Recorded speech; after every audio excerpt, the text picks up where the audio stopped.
잠언 15장 26절에서 33절까지입니다. 26절, 33절까지 같이 읽습니다. 악한 꾀는 여호와께서 미워하시나 선한 말은 정결하느니라. 이익을 탐하는 자는 자기의 집을 해롭게 하나 뇌물을 싫어하는 자는 살게 되느니라. 의인의 마음은 대답할 말을 깊이 생각하여도 악인의 입은 악을 쓰느니라.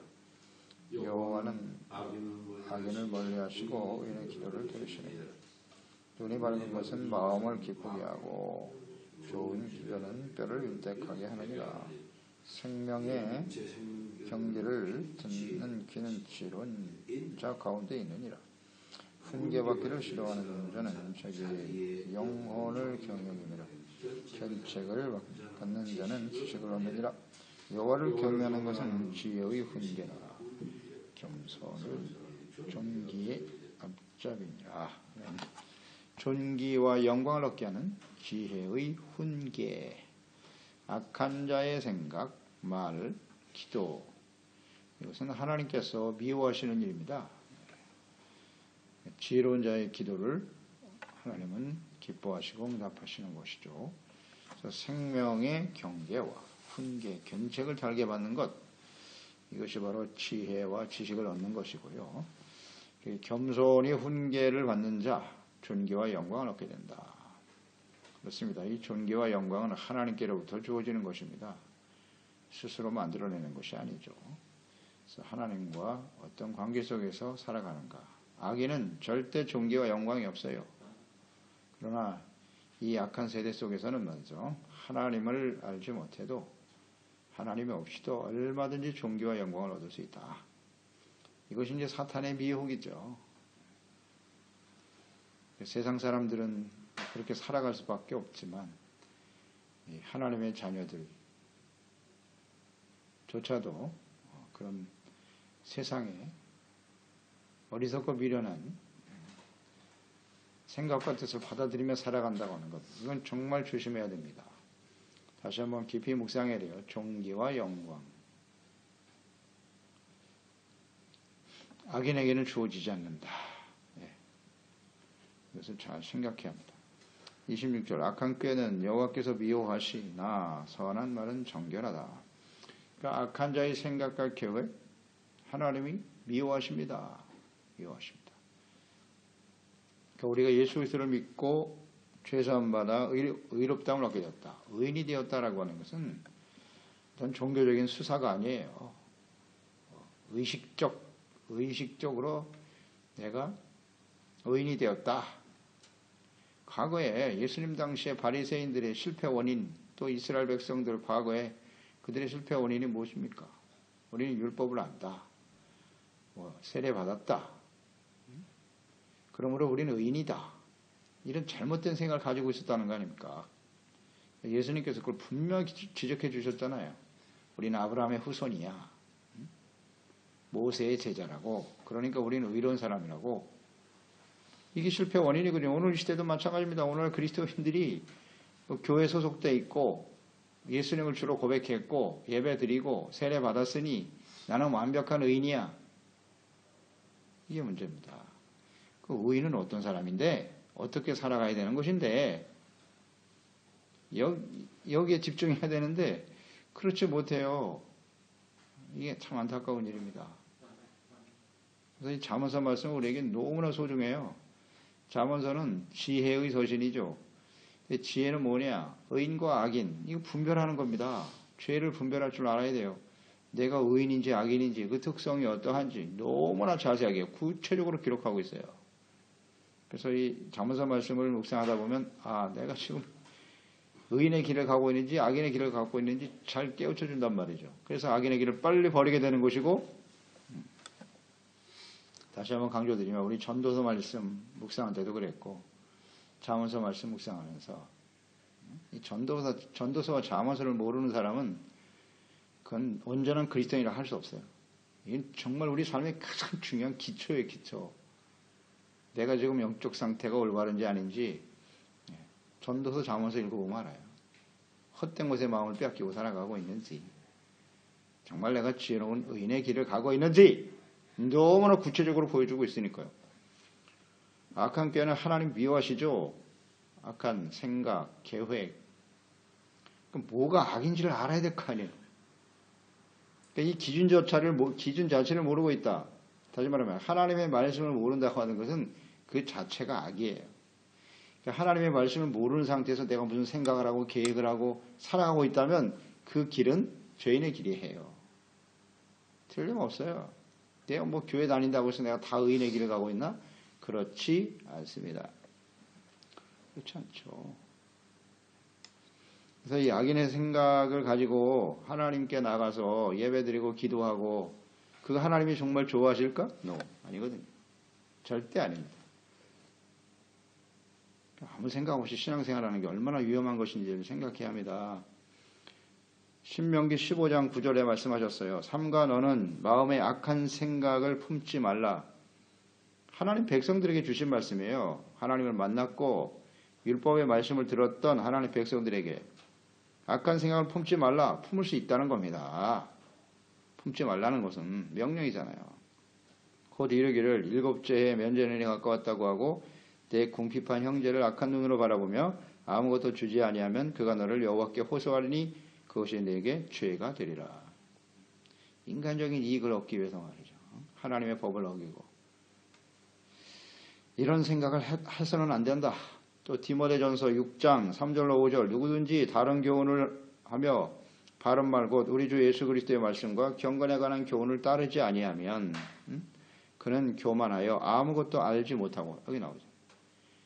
다른 교훈을 따르는 사람은 뭐 많이 아는 것 같지만 아무것도 모른다는 거예요. 변론과 언쟁을 좋아하게 되고 이로써 투기, 분쟁, 비방, 악한 생각이 나며 이로써 원인이 되어 악한 생각이 나고 마음이 부패하여지고 악한 생각을 품으면 마음이 부패해지죠. 진리를 잃어버려 경건을 이익의 방도로 삼는다는 거예요. 끊임없이 다툼이 일어날 수밖에 없을 것이다. 정확하게 지적하고 있네요. 다른 교훈, 또 하나님의 말씀과 경건에 관한 교훈을 따르지 않으면 그리스도의 말씀과 경건에 관한 교훈을 따르지 않는다. 모르면 따를 수가 없잖아요. 알아야 따르죠. 알아도 그냥 계속 묵상되는 바이지만 우리가 하나님의 말씀을 몰라서 못 지키는 건 아니에요. 의지가 없단 말이에요. 그 의지를 작동시키는 분이 성령이세요. 그러니까 뭐 늘 강조돼요. 하나님 말씀을 안다고 해서 되는 게 아니에요. 기도하고 성령의 충만함과 인도하심이 반드시 있어야 돼요. 신앙생활은 우리의 의지와 노력만 가지고 되는 게 아니에요. 물론 의지도 필요하죠, 우리가. 그런데 우리가 신앙생활하면서 깨닫는 바는 뭐예요? 이런 의지가 우리 가운데 없다는 거 아니에요. 로마서 7장 사도 바울도 탄식하지 않습니까? 내가 의를 행하는 것을 알면서도 내 안에 또 다른 법이 나와가지고 하나님의 말씀을 따르지 않는다라는 거잖아요. 오호라 나는 공고한 자로다.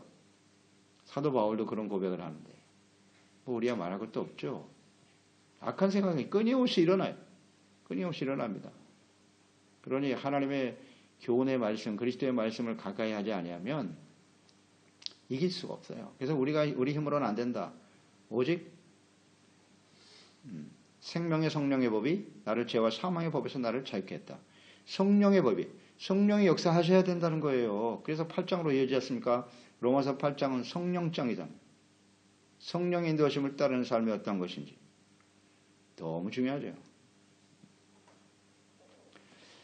그렇지 않으면 마음이 부패해진대요. 악한 생각이라고 마음이 부패해진다. 그러니 그런 생각으로 하나님께 드려지는 기도와 예배 하나님이 절대 받지 않으심, 기뻐하지 않죠. 무슨 좋은 일이 일어나겠습니까? 하나님 미워하신대요. 미워하신다.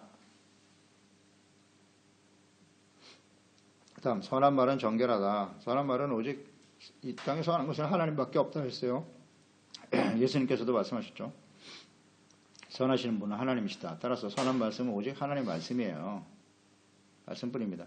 그래서 말씀을 묵상하고 의와 진실한 마음에서 나오는 하나님의 말씀을 하는 것 같이 말하는 것, 이게 선이죠. 그러니까 선한 말은 언제나 성결해요. 깨끗하죠. 거기는 죄악이 없어요. 욕심이 없어요. 선이라고 하는 건 언제나 겸손을 바탕으로 하고 있죠. 말 들어보면 알아요. 말을 들어보면 이 사람이 선한 사람인지 악한 사람인지. 문제는 하나님의 말씀에 기초가 없기 때문에 분별이 안 된다는 게 문제지. 그러니까 다 미혹돼서 넘어가는 거 아닙니까? 시편 19편 8절 여호와의 교훈은 정직하고 마음을 기쁘게 하고 여호와의 계명은 순결하여 눈을 밝게 하도다. 분별력을 준다는 거 아니에요. 하나님의 말씀, 계명만이 우리를 순결하게 한다. 따라서 하나님의 말씀은 선하다. 선하다. 선한 말은 오직 하나님의 말씀에 근거한 말이다. 잘 이것을 분별할 줄 알아야 되죠. 적용하고 매일같이 묵상하고 들어야 돼요. 27절 이익을 탐하는 자는 자기 집을 해롭게 한다. 뇌물을 싫어하는 자는 살게 되느니라. 사망, 생명, 이익을 탐한다. 이익을 탐한다라고 하는 것은 불이한 이익을 탐하는 것을 의미하겠죠. 자신의 인생, 집이라는 건 뭐 자신의 인생을 포함해서 그 집에 해를 끼치게 된다. 그 해는 탐심으로 인해서 불이한 이익은 죄를 짓게 되죠. 그 죄로 인한 하나님의 심판, 결국은 사망입니다. 결코 좋은 일이 일어날 수 없어요. 그러나 사탄은 계속 속이죠. 하나님 말씀대로 살아가는 것이 오히려 어리석은 거야. 적당히 불의와 타협하며 살아야지. 그래야지 이 세상에서 생존할 수 있다고 말합니다. 그런데 이익이 있다고 말합니다. 그러나 성경은 그렇지 않죠. 해를 당합니다. 그 해라고 하는 것은 심각한 것은 영적인 해를 당하는 것이 문제죠. 죄로 인해서 하나님과의 관계가 단절되어져 버리고 이게 가장 큰 해죠. 뇌물을 싫어하는 자, 그러니까 불이한 이익을 탐하지 않는다는 뜻이에요. 뇌물. 그러니까 뇌물을 싫어하고 공의를 바르게 따라가니까 살게 된다. 생명을 얻게 된다는 겁니다. 생명. 이건 뭐 세상 사람도 그렇잖아요. 이 정직한 사람들 있잖아요. 뇌물 뭐 받는 걸 좋아하는 사람이 있고 일부러 그걸 달라고 요구하는 사람들이 뭐 허다하지만은 뇌물이라고 하는 것은 이익이잖아요. 내가 그 뇌물을 받으면 그 사람에게 뭔가 대가를 줘야 돼요. 불의한 방법을 사용할 수밖에 없다고요. 권력을 이용하든지 그건 불의한 일을 할 수밖에 없다는 구조예요. 당연하죠. 그래서 결국은 해를 당하게 되는 거예요. 선물과 뇌물의 차이, 이것을 분별할 줄 모르는 사람이 더 어리석은 자야. 어리석은 자입니다. 이익을 좋아하거든요. 물질적인 이익. 이것만 잘 지켜도 생명을 얻을 수 있는 것인데 이런 사람이 정직하고 공의로운 사람인데 이런 사람 지혜로운 사람이죠. 그래서 죄악의 유혹과 사망에서 벗어날 수 있다. 28절 의인의 마음은 대답할 말을 깊이 생각한다. 악인의 입은 악을 쏟아낸다. 의인은 항상 신중하죠. 그러니까 무슨 말 대답이니까 상대방이 어떤 말을 했을 때 내가 어떻게 반응할 것인가. 나의 이 말이 나 자신뿐만 아니라 상대에게 어떤 영향을 미칠 것인가. 이런 걸 좀 깊이 생각하죠. 신중하게. 그러니까 말수가 적어요. 의인은 말이 많지 않아요. 꼭 필요한 말만 하게 되는 거죠. 그러나 악인은 그냥 마음에 생각도 없이 분별력도 없이 내가 이 말을 하면 내 자신이 상대방이 어떻게 비춰질 것인가 이런 거 생각도 안 해요. 이 말을 듣는 상대방은 또 어떻게 반응할까 생각도 없이 막 쏟아내는 거예요. 그냥 이거 미련한 사람입니다. 그래서 그 말을 잘 들어보면 알아요. 말을 신중하게 하는 스타일인지 아니면 그냥 아무 생각 없이 막 쏟아내는 그런 사람은 말씀에 나와 있잖아요. 악인의 입은 악을 쏟아낸다. 마음에 있는 것이 그대로 드러나는 거니까요. 말을 항상 조심해야죠. 어떤 유익을 줄 것인가. 말이 꼭 자기 자신의 인격을 나타내는 것이거든요. 나는 이런 사람이에요 라고 하는 것을 말로 표현하는 건데 그냥 그렇게 막 아무 생각 없이 쏟아내니 참 안타까운 일이죠. 그게 부끄러운지도 모르고 부끄러운 줄도 몰라. 그리스도인들이 이런 모습을 가지고 있다는 건 참으로 안타까운 일이죠. 잘 분별할 줄 알아야 돼. 신중해야 됩니다. 신중해야 돼. 잘못된 말을 하면 내 마음에 평안과 기쁨이 없는 상태에서 하나님의 말씀에 대한 확신과 하나님과 올바른 관계가 아닌 상태에서는 함부로 말하면 안 돼요. 절대. 우리 계속 묵상되는 바지만 마음에 평안이 없고 막 분이 가득 차고 말이죠. 그럴 때 절대 아무 말도 하면 안 돼요. 분냄 속에서 쏟아내는 말은 악이에요. 악. 자기도 죽이고 상대방도 죽이고 다 죽이는 겁니다. 그냥. 말씀과 성령의 인도하심을 따르는 것이 얼마나 중요한지. 분별력. 29절 여호와는 악인을 멀리 하시겠죠. 의인의 기도를 들으신다. 그러니까 악인의 기도와 예배 받지 않으세요. 하나님은 중심을 아시는 분이시거든요. 가인과 아벨의 제사 잘 아시죠? 왜 하나님께서 가인의 제사는 받지 않으시고 아벨의 제사를 받으셨노? 이 말씀이잖아요. 여기 딱 나와 있잖아요. 악인은 멀리하세요. 의인의 기도를 들으시는 겁니다. 똑같이 제사와 예배를 드리고 있다. 제사를 왜 드리는 건데? 드리는 의미를 몰라. 자기의 죄를 깨닫고 회개하고 돌이키기 위해서 제사를 드리는 거예요. 그런데 가인은 자기의 제사를 받지 않았다고 마음의 시기, 질투, 하나님께 대한 원망, 불평으로 형제를 미워해? 그리고 돌로 쳐 죽입니까? 이 자체가 악이잖아요. 그 마음속에 악이 가득해요. 그런 상태에서 드리는 제사가 무슨 의미가 있냐? 하나님이 그걸 가르쳐 주시는 거예요. 제물의 종류가 중요한 게 아니라 어떤 자세로 하나님께 예배를 드린다. 예배와 제사의 의미를 모르고 드려. 그냥 드리는 거예요. 그냥. 세상에서 잘못된 생각, 마음 전혀 깨달음도 없이 하나님이 얼마나 안타까우시겠어요. 악인은 하나님 멀리 하시거든요. 절대 안 들으세요. 그러니까 우리가 기도 응답이 잘 안 된다. 그럼 어떻게 돼요? 하나님이 잘못됐나요? 그렇지 않죠. 우리가 잘못되어 있는 거겠죠. 뭘 잘못한 거는 게 내가. 그걸 알으려면 말씀을 봐야지. 말씀을 통해서 분별하는 수밖에 방법이 없어요. 내가 아무리 옳다고 생각하면 뭐예요? 하나님의 말씀에 비춰보는 수밖에 없는데. 그런데 얼마나 우리 고집이 센지 몰라요. 내가 뭐 할 만큼 했지 않습니까? 하나님 성겼고 뭐 기도도 하고 예배도 어떻게 드리고 어떻게 헌신하고 뭐 이 정도면 된 거 아니에요? 자기 기준. 언제나 신앙생활 자기 기준으로 하려고. 이게 매우 위험하죠. 갈수록 마음이 교착, 아주 고집이 세지고요. 완악해진다고요. 그래서 바리새인 되는 거예요. 그런 기도, 예배 받지 않으세요. 그래서 호세아 6장 6절에 나오죠. 나는 인애를 원하고 제사를 원치 아니하며 번제보다 하나님을 아는 것을 원한다. 하나님을 알아야죠. 인애. 제사를 원치 않아요. 이는 하나님 앞에 자비와 긍휼을 구하는 거죠. 자비와 긍휼. 이게 진정한 제사죠. 인애를 원한다. 인애를 원한다.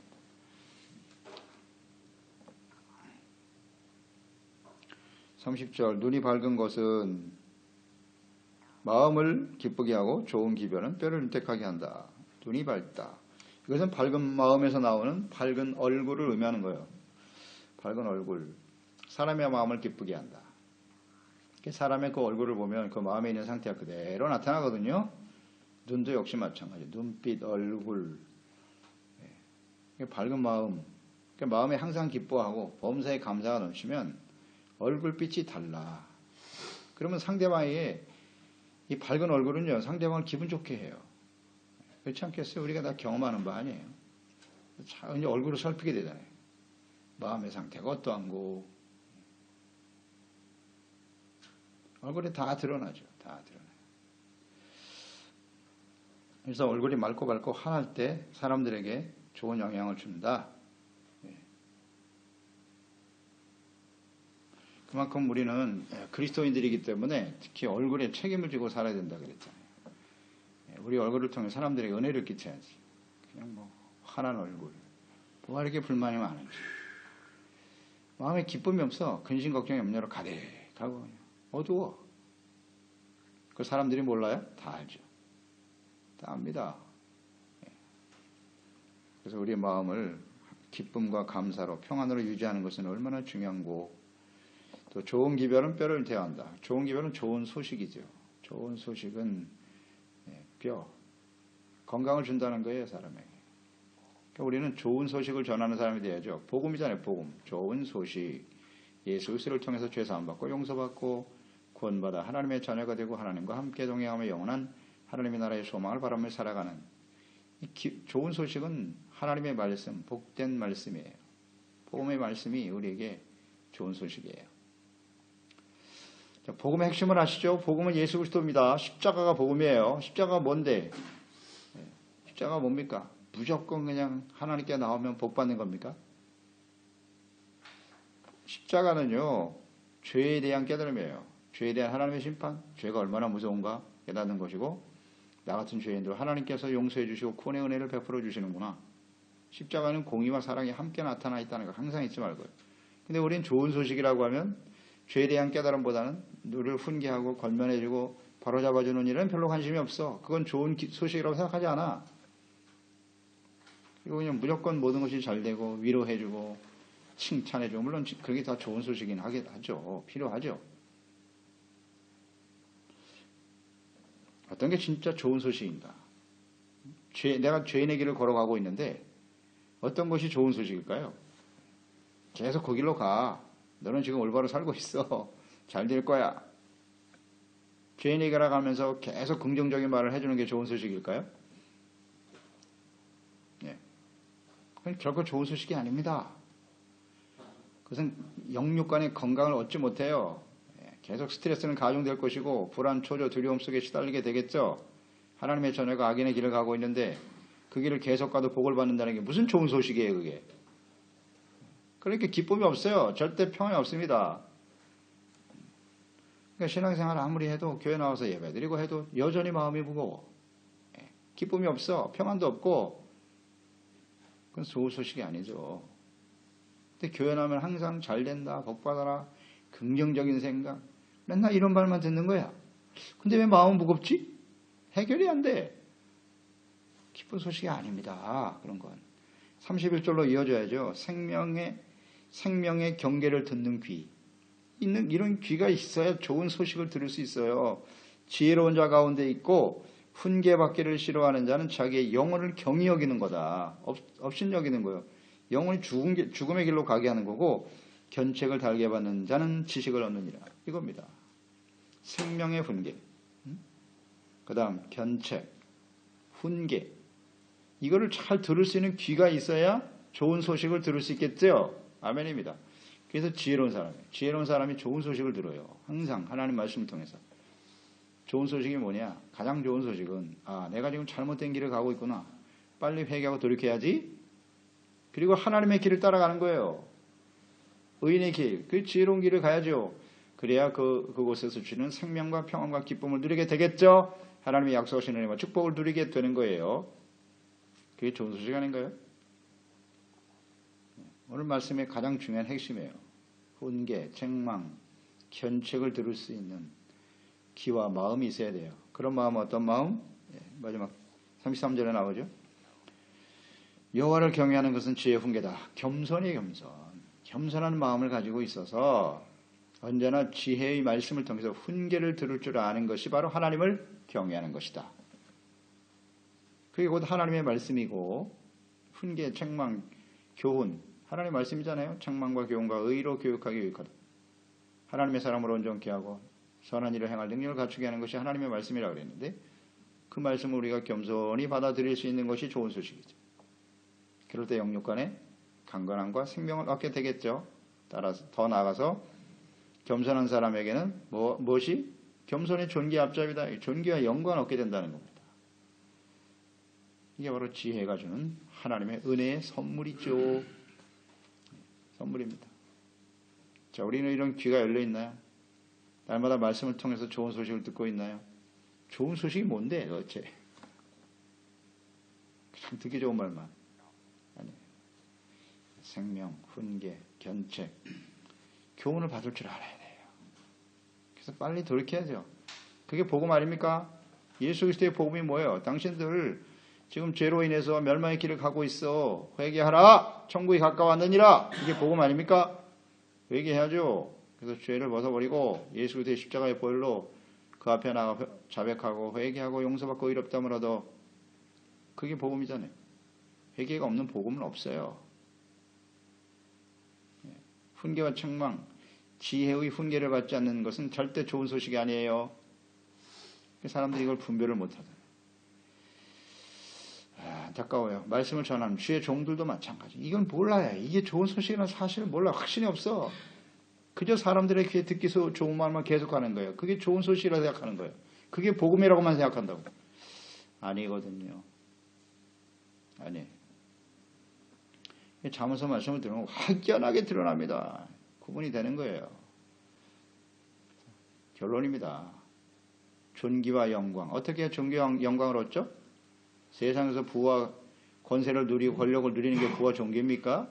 그리고 교만 방지하게 행하는 게 그게 영광이에요? 아닙니다. 겸손해야 돼요. 훈계와 책망을 받고 자신의 죄를 깨닫고 회개하고 돌이키고 늘 겸손한 자세로 두렵고 떨림으로 주님을 섬길 때 하나님이 함께 하심으로 그 사람을 높여주시는 거예요. 그런 사람이 존귀한 자의 영광을 얻게 돼요. 영광이 무엇입니까? 결국 하나님 앞에 서는 겁니다. 하나님께서 기뻐하시는 게 영광이죠. 함께 하시는 것이. 이것을 좀 확신 있게 살아가는 확신을 가지고 지혜를 가지고 살아가는 종들이 되어야 하겠습니다. 그렇습니다. 하나님 아버지, 오늘도 지혜의 말씀을 듣게 해주셔서 감사합니다. 지혜는 정말 생명과 같아요. 지혜는 하나님을 경외하는 것이거든요.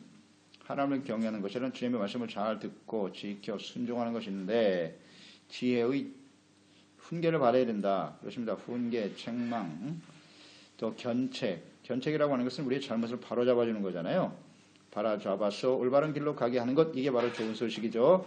이것을 들을 수 있는 우리의 귀, 마음이 열려있게 도와주세요. 그것은 겸손입니다. 겸손. 이것이 가장 큰 지혜고 하나님 주신 은혜와 축복임을 생각하게 하시고요. 하나님 앞에서 겸손한 자세로 언제나 하나님께서 주시는 말씀을 쫓아 그의 길을 따라가는 저희들이 되어야 합니다.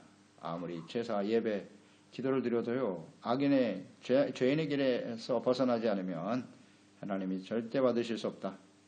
하나님 걸 잊지 말고요. 오늘도 거룩한 제사와 예배를 하나님께 드리게 되는데요. 그 예배 자체가 중요한 게 아니고 예배를 대하는 우리의 태도, 그것이 중요한 것이니만큼 우리 모든 지체들 정말 겸손한 자세로 말씀 앞에 우리의 모습을 정직하게 고백하고 용서받고 의롭다함을 얻고 하나님이 주시는 평안과 기쁨을 누리며 증거하는 복된 삶이 되게 하소서. 예수님의 이름으로 기도드리옵나이다. 잠언 15장